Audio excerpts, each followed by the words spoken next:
The overall numbers in Houston still don't look very good compared to the national picture, but things are improving and there are some bright spots. Welcome to Apartment Market Dynamics from MPF Research. I'm Jay Parsons with your Houston update.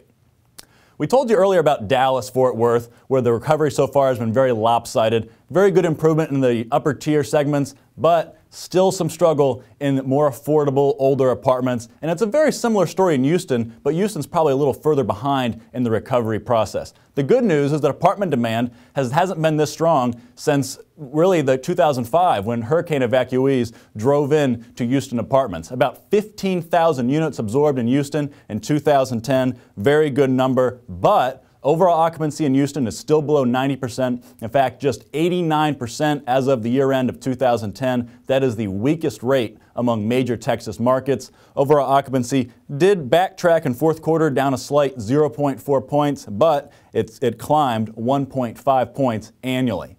And on rents, very similar story. The overall numbers aren't too impressive. In fourth quarter in particular, rent change was flat. But on an annual basis, rental rates did improve 0.8%, with change measured on a same-store basis. And again, that is the weakest increase among major Texas markets.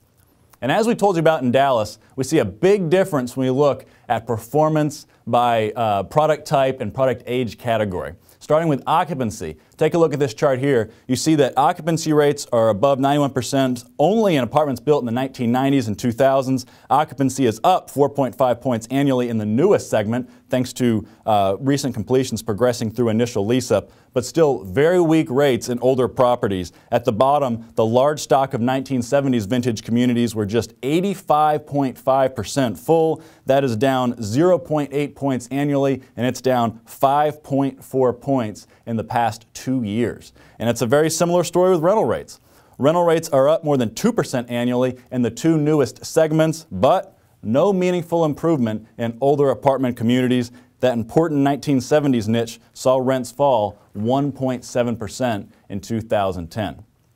Let's take a look at some submarkets, and again, the same story is going to hold true. The three most expensive submarkets in Houston led the way in terms of revenue growth and overall occupancy at the end of 2010. And it's the usual suspects: the Galleria area, Fort Bend County, and West Inner Loop.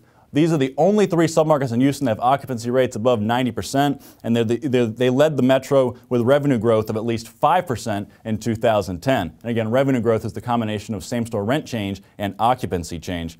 You see not great occupancy rates even in these submarkets, but pretty solid rent growth, especially in the Galleria area and Fort Bend County, where same-store rents are up more than 4% annually. On the flip side, 5 submarkets in Houston are still recording annual revenue loss as of 2010. All 5 have average monthly rents below the metro norm, and that list includes Southeast Houston, Clear Lake, North Central Houston, East Inner Loop, and Northeast Houston. And that wraps us up for Houston. So until next time, for Apartment Market Dynamics and MPF Research, I'm Jay Parsons. Thank you for watching.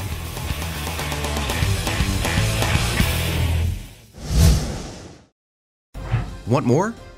Go deeper with NPF Research's apartment market reports.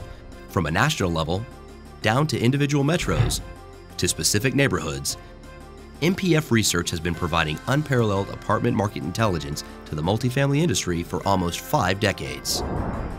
Learn more by contacting us at 877-284-4938 or